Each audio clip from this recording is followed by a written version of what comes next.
بسم اللہ الرحمن الرحیم۔ السلام علیکم ورحمۃ اللہ وبرکاتہ کے ساتھ میں افتخار کاظمی، اور کہنے والے کہتے ہیں فیصلے نواز شریف کر رہا ہے، مرضی نواز شریف کی چل رہی ہے اور آئندہ بھی مرضی نواز شریف کی چلے گی۔ تو ایک طرف تو یہ لگتا ہے کہ سب کچھ نواز شریف کے کنٹرول میں ہے، دوسری طرف اسی بات کے پیش نظر آصف علی زرداری صاحب نے شروع کر دیا کہ اصل باس وہ ہیں اور وہ جب چاہیں گے الیکشن ہوگا، اور معاملہ ہے 100 ارب ڈالر کا۔ مسلم لیگ نون بھی 100 ارب ڈالر کا دعویٰ کر رہی ہے اور زرداری صاحب نے بھی 100 ارب ڈالر کا دعویٰ کیا ہے۔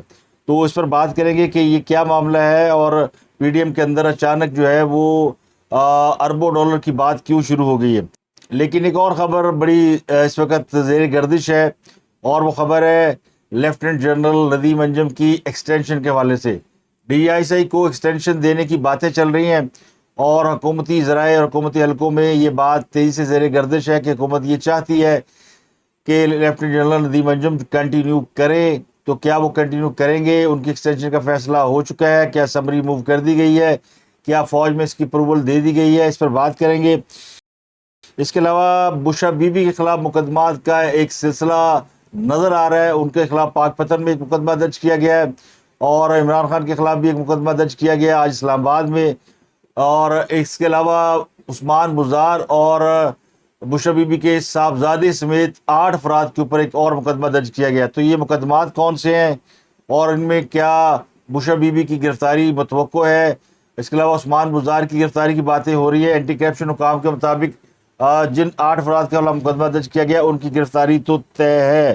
تو یہ گرفتاری کب ہونے جا رہی ہے، کیسے ہوگی؟ اس کے علاوہ عمران خان صاحب اس قدر مایوس ہو چکے ہیں کہ اب وہ عدالتوں میں جانا بھی پسند نہیں کرے۔ انہیں پتہ ہے کہ جب انہیں گرفتار ہی ہونا ہے تو پھر کیوں عدالتوں کے چکر کاٹے جائیں۔ آج نیب میں ان کی پیشی تھی، ان کو اور ان کی اہلیہ کو طلب کیا گیا تھا۔ نیب راولپنڈی نے صبح 11 بجے طلب کر رکھا تھا، لیکن عمران خان صاحب پیش نہیں ہوئے۔ تو خان صاحب نے نیب کے سامنے پیش ہونے کی بجائے چیئرمین نیب کے خلاف سپریم جوڈیشل کونسل سے رجوع کر لیا ہے اور باضابطہ درخواست دے دی ہے۔ اس درخواست میں آئین کے آرٹیکل 209 اور نیب کے آرڈیننس کے سیکشن 6 کے تحت یہ درخواست دائر کی گئی ہے، جس میں چیئرمین نیب کو ان کے عہدے سے ہٹانے کی استدعا کی گئی ہے۔ نیب نے 190 ملین پاؤنڈ سکینڈل میں آج عمران خان کو طلب کیا ہوا تھا اور ان کو سوال بھی دیے ہوئے تھے۔ آج انہیں تمام سوالات کے جواب ساتھ لانے کے لیے کمبائنڈ انویسٹیگیشن ٹیم کے سامنے پیش ہونے کی ہدایت کی گئی تھی۔ تو انہوں نے اس سے پہلے جو جواب جمع کرائے تھے ان کو نیب نے غیر تسلی بخش قرار دیا تھا۔ بشرا بی بی کو بھی آج طلب کیا گیا تھا، تو خیر عمران خان صاحب نیب کے سامنے پیش نہیں ہوئے۔ امریکہ نے کہا ہے کہ پاکستان کی سیاست جو ہے وہ پاکستان کا اندرونی معاملہ ہے، اور امریکی حکام کی جانب سے پاکستان کے داخلی معاملات میں انٹرفیئر نہ کرنا خان صاحب کے لیے ایک اور مایوسی کی بات ہے۔ جس طرح کی خان صاحب نے امریکہ میں کمپین چلائی ہوئی ہے، اس کے بعد وہ توقع کریں کہ کوئی بھی امریکی جو منسٹر ہے یا کوئی اور امریکی اعلیٰ عہدیدار ہے وہ پاکستان میں سیاسی معاملات پر بات کرے گا یا کم از کم انسانی حقوق کے اوپر بات کرے گا۔ تو خان صاحب جو مسلسل کئی روز سے ان کی جو لابنگ ہے وہ جاری ہے، اور ان کا پورا زور پورا فوکس ہے ان کا کہ جو ان کے بیرون ملک پاکستانی موجود ہے، جو پی ٹی آئی کے عہدیدار ہے، وہ وہاں کے نمائندوں سے، حکومتی نمائندوں سے ملیں اور انہیں پاکستان کے خلاف کسی نہ کسی بیان کے اوپر آمادہ کریں۔ تو ابھی تک کوئی بڑی کامیابی نہیں ملی ہے۔ یہ امریکی جو دفتر خارجہ وہاں بھی سوال کیا گیا اس حوالے سے، اور پھر امریکی دفتر خارجہ میں خدیجہ شاہ کے حوالے سے بھی سوال کیا گیا۔ تو انہوں نے یہ کہا کہ ہم نے ان کونسلر تک رسائی جو ہے وہ یعنی ایکسیس مانگی ہے۔ خدیجہ شاہ یہ امریکن سٹیزن ہیں، تو امریکہ کی جانب سے بھی عمران خان صاحب کو کوئی اچھے یعنی حوصلہ افزا سگنل نہیں آ رہے۔ اس طرح عدلیہ سے بھی ان کو بہت زیادہ اب امید نہیں رہے گی، کیونکہ عدلیہ کے حوالے سے جو امیدیں خان صاحب نے باندھ رکھی تھی وہ پوری نہیں ہوئی۔ سب سے بڑی امید انہیں یہ تھی کہ پنجاب اور خیبر پختونخوا میں 14 مئی کو الیکشن نہ کرانے پر عدلیہ جو ہے وہ شہباز شریف حکومت کو گھر بھیج دے گی، لیکن ایسا نہیں ہو سکا۔ حکومت بھی موجود ہے اور عدلیہ بھی موجود ہے، بلکہ کئی اہم کیس اس وقت سپریم کورٹ کے پاس لگے۔ آج بھی 2 کیسز تھے انتخابات میں، نظر ثانی کا کیس جو وہ اس کے اوپر الیکشن کمیشن نے نظر ثانی کی اپیل کی ہوئی ہے، اس کی سماعت تھی۔ اب یہ منگل کے روز اس پہ ڈیلی سماعت ہوا کرے گی۔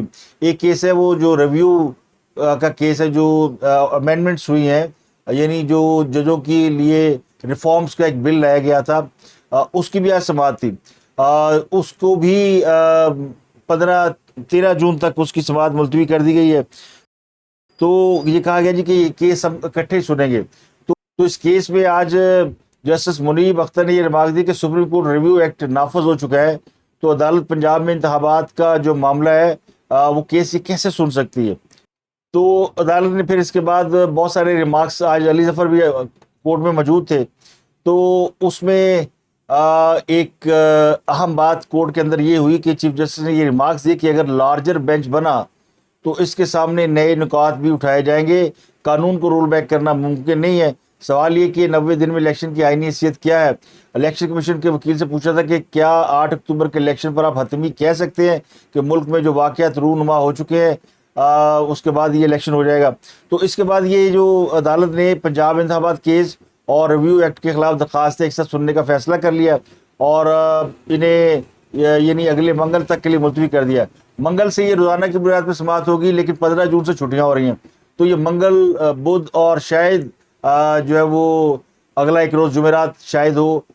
تو یہ 2-3 دن جو ہے وہ عدالت اس کیس کو لے گئی آگے، جس کے بعد اس بات کا یعنی اندازہ لگایا جا سکتا ہے، گیس کیا جا سکتا ہے کہ ہو سکتا ہے یعنی یہ چانس کوئی زیادہ نہیں، کوئی 5-10% چانس ہے کہ عدالت جو ہے وہ 15 جون کی چھٹیوں سے پہلے کوئی ایسا فیصلہ دے دے جس سے تلاطم برپا ہو جائے۔ تو خان صاحب کی بہرحال یہ امید جو عدلیہ سے ہے وہ فی الوقت تو پوری نہیں ہو رہی، تو اب ان کے پاس کوئی آپشنز نظر نہیں آتے۔ آج خان صاحب پر ایک اور کیس ہو گیا، بلکہ خان صاحب بلکہ بشرا بی بی کے خلاف بھی کیس ہو گیا۔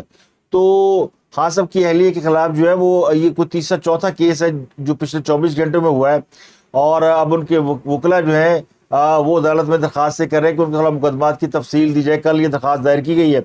جو نیا مقدمہ درج ہوا وہ تھانہ کوہسار میں فراڈ اور نوسر بازی کا مقدمہ ہے۔ تو خان صاحب پہ فراڈ اور نوسر بازی کا مقدمہ ہے۔ اس مقدمے میں زلفی بخاری، شہزاد اکبر اور فرح گوگی کا نام بھی شامل ہے۔ یہ وہ معاملہ تھا جو توشہ خانے کی جو گھڑیاں تھیں وہ بیچی گئی تھی جعلی دستاویزات کے اوپر، یعنی یہ آرٹ آف دی ٹائم جو دکان تھی اس کے جعلی لیٹر پیڈ کے اوپر اس کو بیچا گیا تھا۔ اب اس کا مالک ہے نسیم الحق، اس نے تھانہ سیکریٹریٹ اسلام آباد میں یہ درخواست جمع کرائی ہے اور بتایا جی کہ میرے دکان کا جعلی لیٹر ہیڈ جو ہے وہ جعلی دستخط کر کے توشہ خانہ کے تحائف بیچنے کے لیے اس کو استعمال کیا گیا، یعنی اس دکان کے جو کاغذات ہیں لیٹر ہیڈ اس کو استعمال کیا گیا گھڑیاں بیچنے کے لیے۔ تو عمران خان، بشرا بی بی، زلفی بخاری اور فرح گوگی پر جو ہے 420، 467، 468، 471 پی پی سی کے تحت جو ہے یہ ایف آئی آر کاٹی گئی ہے۔ خان صاحب نے گھڑی، کفلنگس اور دیگر تحائف کی جعلی رسیدیں جو ہے اسی دکان سے بنائی تھی۔ تو ایک یہ ان کے اوپر مقدمہ ہوا ہے۔ ایک مقدمہ بشرا بی بی کے صاحبزادے، ایک اور مقدمہ پاک پتن میں درج ہوا ہے، وہ بھی کچھ زمینوں کا معاملہ ہے جس میں بشرا بی بی اور ان کے بھائی کا نام اس میں ڈالا گیا ہے، اور ایک اور مقدمہ اینٹی کرپشن ہیڈ کوارٹر میں درج ہوا ہے۔ یہ بھی بہت بڑا مقدمہ ہے، اور اس مقدمے میں خاصے نامور لوگ شامل ہیں، جن میں عثمان بزدار بھی شامل ہیں، وزیر اعلیٰ پنجاب عثمان بزدار، جن کے بارے میں یہ خبر گردش ہے کہ جب وہ وزیر اعلیٰ بنے تھے تو وہ ان کی جو آمدنی تھی وہ ظاہر سب کو پتہ ہے کہ وہ متوسط بلکہ لوور مڈل کلاس گھرانے سے تعلق رکھتے تھے، بلکہ وہ کہتے تھے میرے علاقے میں تو بجلی بھی نہیں ہے، تو وہ زیادہ سے زیادہ لاکھ پتی یا کروڑ پتی کہلاتے تھے۔ اب وہ ماشاءاللہ اربوں پتی ہیں، تو ان کی خبریں بڑی زیر گردش تھی کہ بڑا مال بنایا انہوں نے، اور جب ان کے اوپر ذرا سا ہاتھ ڈالا گیا تو وہ بھی پریس کانفرنس کر کے عمران خان سب سے الگ ہو گئے۔ ان کے لوگ یہ شکوہ کرتے جی کہ بزدار اس لیے الگ ہوا ہے کہ کوئی بھی بزدار کے ساتھ کھڑا نہیں ہوا۔ عثمان بزدار کے ساتھ صرف عمران خان کھڑے تھے یا ان کی اہلیہ کھڑی تھی، اور وہ پنجاب کے 4 سال تک بلا شرکت غیر حاکم رہے، اور پنجاب کی انہوں نے کہتے ہیں اینٹ سے اینٹ بجا دی، پنجاب کو ایسا تباہ کیا کہ ابھی تک پنجاب میں کچھ سسٹم اپنی جگہ پہ کام نہیں کر رہا۔ تو عثمان بزدار صاحب نے اپنے دور میں تقرریوں، تبادلوں، تعیناتیوں کے اوپر بڑا مال کمایا، اور پھر انہوں نے جو ان کے فرنٹ مین تھے، خود یہ فرنٹ مین تھے عمران خان صاحب کے، اور فرح گوگی جو کہ عمران خان صاحب کے بہاف پہ یا بشرا بی بی کے بہاف پہ لین دین یا پیسے کٹے کرتی تھی، ان کا بھی اس میں نام ہے۔ یہ کیس اپنی نوعیت کا اس لیے امپورٹنٹ کیس ہے کہ خان صاحب کے خلاف یہ کرپشن کا ایک باقاعدہ کیس ہے جو درج ہوا ہے۔ اس سے پہلے ان پر القادر ٹرسٹ کیس جو ہے وہ بھی کرپشن کا معاملہ ہے۔ تو اینٹی کرپشن حکام کے مطابق اس مقدمے میں بشرا بی بی کی سہیلی فرت شہزادی یعنی فرا گوگی، سابق بیوروکریٹ طاہر خورشید، یہ ٹیکے کے نام سے بڑے مشہور ہیں، اور انہوں نے عثمان بزدار کے دور میں اتنے ٹیکے لگائے ہیں کہ آپ کی سوچ ہوگی۔ انہوں نے اپنے دور میں کھل کر وہ کام کیے ہیں جو کہ شاید بہت سے کم بیوروکریٹس نے کام کیے ہوں۔ تو طاہر خورشید ایک بڑا نام ہے جن کے دور میں عثمان بزدار نے ان کو اپنا پرسنل سیکرٹری بھی یعنی وہ ان کے تھے، اور یہ بیوروکریٹ ہے، تو انہوں نے بڑا مال کمایا۔ ان کا نام خصوصاً اس میں ڈالا گیا ہے، صالح سعید، خواجہ سہیل، احمد عزیز تارڑ اور عثمان معظم۔ عثمان معظم میرا خیال ہے جہاں تک میری معلومات ہے یہ محمود الرشید کا داماد ہے، جو کہ جناح ہاؤس حملہ کیس میں بک ہے، اور اس کا مقدمہ جو ہے فوجی عدالت میں چل رہا ہے۔ تو یہ تمام لوگ ہیں جس کے بارے میں اینٹی کرپشن کہتی ہے۔ ہم نے بڑی طویل انکوائری کے بعد ان کے نام جو ہے درج کیے ہیں، ان کے خلاف ایف آئی آر کاٹی ہے۔ ان تمام لوگوں نے بھاری رشوت لے کر افسران کو من پسند پوسٹیں دی۔ ان کی گرفتاری کے لیے ٹیمیں تشکیل دی گئی ہیں، اور جلدی ان کی گرفتاریاں متوقع ہیں۔ تو عثمان بزدار جو ہے وہ بھی گرفتار ہو سکتے ہیں، اور بشرا بی بی بھی ان معاملات میں ان کا بھی نام آ رہا ہے۔ تو اب دو بڑی خبریں، ایک نواز شریف صاحب کے حوالے سے ہے اور زرداری صاحب کے حوالے سے، اور دوسری ڈی جی آئی سی کے حوالے سے ہے۔ تو نواز شریف اور زرداری کے حوالے سے خبر یہ کہ سابق وزیر قانون اعتزاز احسن انہوں نے یہ دعویٰ کیا ہے کہ جناب سارے فیصلے نواز شریف کر رہے ہیں، مرضی نواز شریف کی چل رہی ہے۔ تو یہ پتہ نہیں انہوں نے اعتراف کیا ہے، اعتراف شکست ہے، کیونکہ یہی اعتزاز احسن ہے جو کہ یہ کہتے تھے کہ نواز شریف کی کہانی ختم ہو گئی ہے اور نواز شریف کی گیم اوور ہو گئی ہے، اور خاص طور تو کہتے تھے، اور پی ٹی آئی والے تو سارے کہتے تھے کہ نواز شریف از نو مور۔ لیکن اب جو نواز شریف کے مخالفین ہیں وہ اس سارے یعنی سسٹم کا، سارے جو کچھ ہو رہا ہے اس کا ملبہ وہ نواز شریف پر ڈال رہے ہیں۔ عمران خان تو ان کی جماعت یہ کہتی ہے کہ جی اس وقت جو کچھ ہو رہا ہے یہ اسٹیبلشمنٹ کر رہی ہے، لیکن اعتزاز احسن کا خیال یہ ہے کہ یہ اسٹیبلشمنٹ سے زیادہ نواز شریف کی مرضی ہے، اور نواز شریف جو چاہ رہے ہیں وہ ہو رہا ہے۔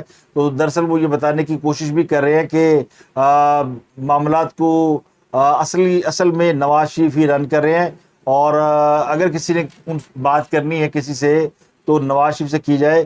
ویسے ہی میں بتا چکا ہوں کہ نواز شریف سے ملاقات کے لیے بہت سے لوگ لندن گئے تھے، لیکن نواز شریف نے ان سے ملاقات نہیں کی، اور نہ ہی مذاکرات کے اوپر کوئی انہوں نے لچک دکھائی ہے۔ تو نواز شریف اپنے معاملات میں ابھی فی الحال فرم ہے، اور ان کے دشمن بھی اعتراف کر رہے ہیں کہ جی جو کر رہے ہیں نواز شریف کر رہے ہیں، مرضی نواز شریف کی چل رہی ہے۔ اب یہ یعنی سیدھا ناکامی کا اعتراف ہے نا ان قوتوں کے لیے جو یہ سمجھتے تھے کہ انہوں نے نواز شریف کی کہانی ختم کر دی ہے، چاہے وہ جنرل باجوہ ہو، جنرل فیض ہو، عمران خان ہو، یا اور وہ ایکس سروس مین سوسائٹی کے لوگ ہوں جن کے دل میں شریف فیملی کے لیے یا ماضی کے سیاستدانوں کے لیے خصوصی طور پر نفرت جو ہے وہ پائی جاتی ہے، یا ان کے اندر بڑھ بھری گئی ہے۔ لیکن یہاں پہ زرداری صاحب نے انٹری ڈالی ہے۔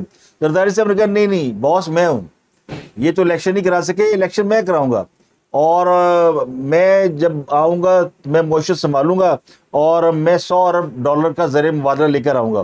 اب زرداری صاحب کے بارے میں بہت سے لوگوں کا گمان یہ کہ وہ سیاست سے آلموسٹ جو ہے وہ ریٹائر ہو گئے، کیونکہ وہ ان کی طبیعت بھی صحیح نہیں رہتی، لیکن انہوں نے اپنی انٹری ڈالی۔ ویسے عمران خان سے وہ عمر میں چھوٹے ہیں، تو انہوں نے اپنی انٹری ڈالی ہے۔ انہوں نے کہا جی کہ میں نے جیل میں معیشت پر بڑی کتابیں پڑھی، اب میں ملک کی معیشت کو سنبھال کر زر مبادلہ کے ذخائر $100 ارب تک پہنچاؤں گا۔ وہ ٹکٹ ہولڈر سے ملاقاتیں کر رہے تھے جو لوگ ان سے آج کل مل رہے ہیں بلاول ہاؤس میں آ کر لاہور کے، تو انہوں نے کہا جی کہ کارکن صبر کرے، صبر کا وہ پھل ملے گا جس کا آپ کو اندازہ ہی نہیں ہے، سارے دکھ درد دور ہو جائیں گے۔ تو یہ انہوں نے بڑی ہوپ دلائی ہے۔ لیکن یہاں پہ ایک سوال پیدا ہوتا ہے کہ 2008 سے 2013 تک تو زرداری صاحب کی حکومت تھی، اور جیل میں وہ اس سے پہلے رہے۔ جب وہ حکومت میں آئے، جب پریزیڈنٹ بنے، تو تب بھی وہ جیل کا تجربہ ان کے پاس موجود تھا، اور یہ جو معیشت پر انہوں نے بہت ساری کتابیں پڑھی ہیں، یہ علم بھی ان کے پاس موجود تھا۔ تو اس وقت انہوں نے زر مبادلہ کے ذخائر چلے $100 ارب نہ صحیح $50 ارب ہی کر دیے ہوتے۔ تو ان کی یہ بات سن کر مجھے مراد سعید یاد آ گئے، اور مراد سعید جو ہے وہ یہ کہا کرتے تھے $100 ارب اس کے منہ پہ مارے گا، $100 ارب اس کے منہ پہ مارے گا۔ تو وہ بھی ایک یعنی جھوٹ پہ مبنی ایک کہانی تھی۔ تو اب زرداری صاحب نے بات کرنا شروع کر دیے، تو پھر لوگ سوچتے ہیں کہ یہ مراد سعید والی بڑک تو نہیں مار رہے۔